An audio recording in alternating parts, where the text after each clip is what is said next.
Welcome to Review Dragon's review of the Ilife V3s robotic vacuum.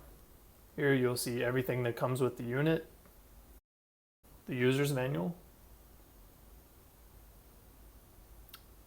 a brush to clean out all the little nooks and crannies underneath,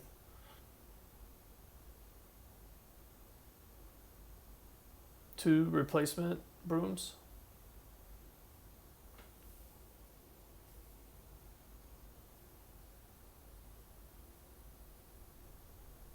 a second filter for the vacuum,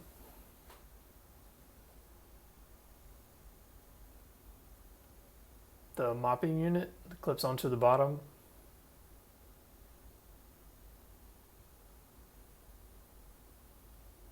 a replacement pad for the mopping unit,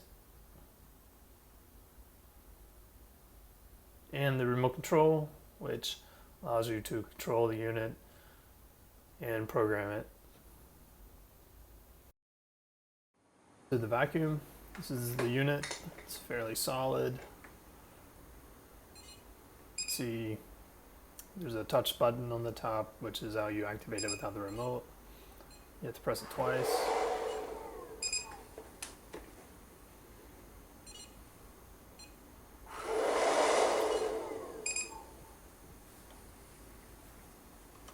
So as you can see, the way the unit works is the two brooms sweep the debris into the vacuum port. The wheels allow it to get some clearance to get on top of your rugs.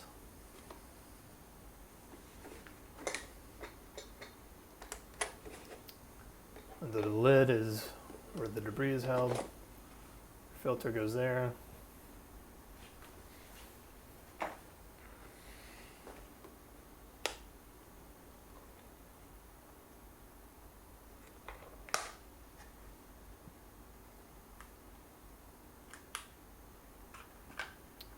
Pretty easy to remove the screen, and then inside will be your debris. This is the debris that was collected from the test, as you'll see coming up. Just brighten it up here a bit so you can see. So there's dust, dirt, some leaves, a couple of almonds, coffee grounds. Okay, so for the test, this is my living room. I've scattered about some coffee grounds, some fine dirt from the yard, some leaves, very small, lightweight leaves, and there's 5 or 6 almonds and almond pieces for the heavier particles. So we'll see how well it does. The floor's covered pretty well, so we get a good idea of how thorough the unit does. So while he's doing his thing, I'll just talk a bit about the pros and cons of the unit. First of all, it's cheap. It's $158 on Amazon, which is about half the price of the cheapest Roomba. So at that price, it's worth a try. And if it fits your needs, you'll save about 150 bucks. Also, for that $158, it has a lot of features. It can find its way back to the charging station, theoretically. You can schedule cleanings. It has a spot clean mode, which some people might find useful. It does pick up dirt pretty well, especially on hard surfaces. I mean, it has enough power to do it. It has a low profile at about 3 inches, which is a little lower than the cheapest Roomba. A few bad things. To me, the programming seems to be a little bit too random, which may not be that bad, but it kind of makes it hard to tell where it's been, you know.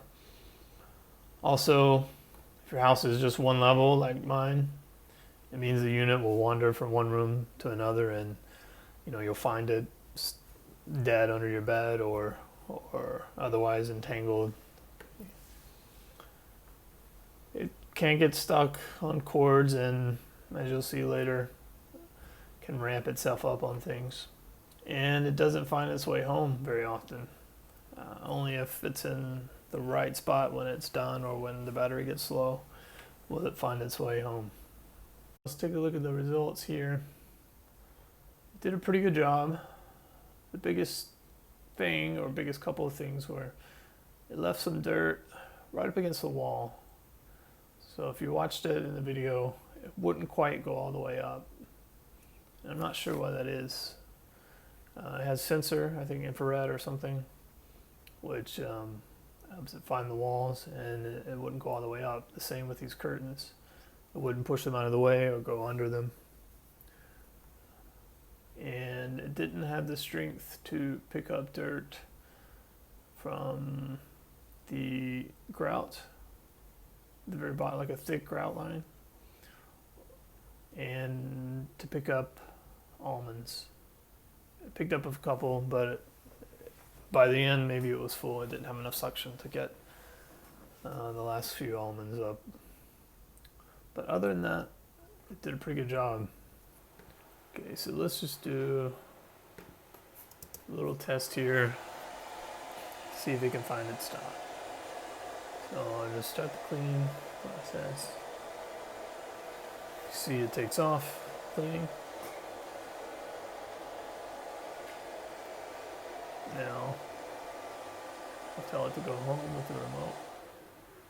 So see how it slows down,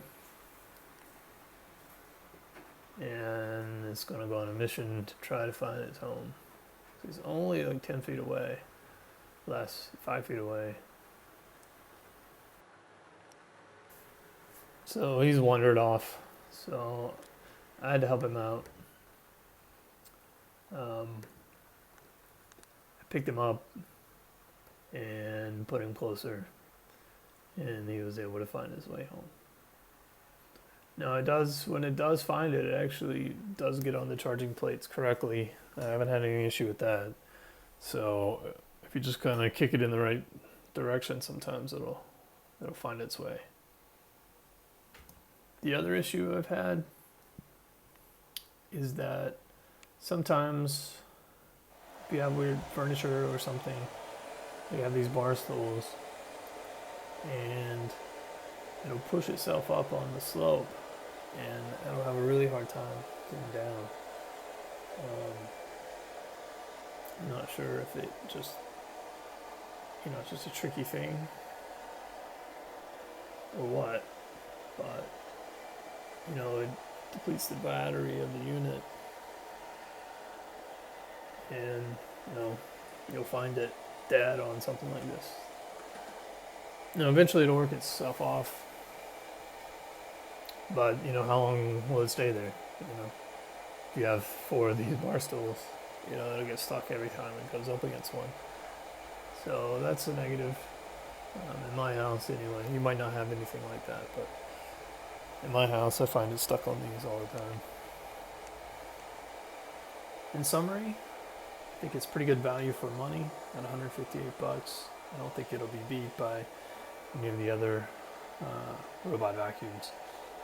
So give it a go, and you can always use Amazon's great return policy if it's not to your liking. Check the link in the box below. You'll see more reviews coming soon, and a link to buy this vacuum if you're interested. Thank you.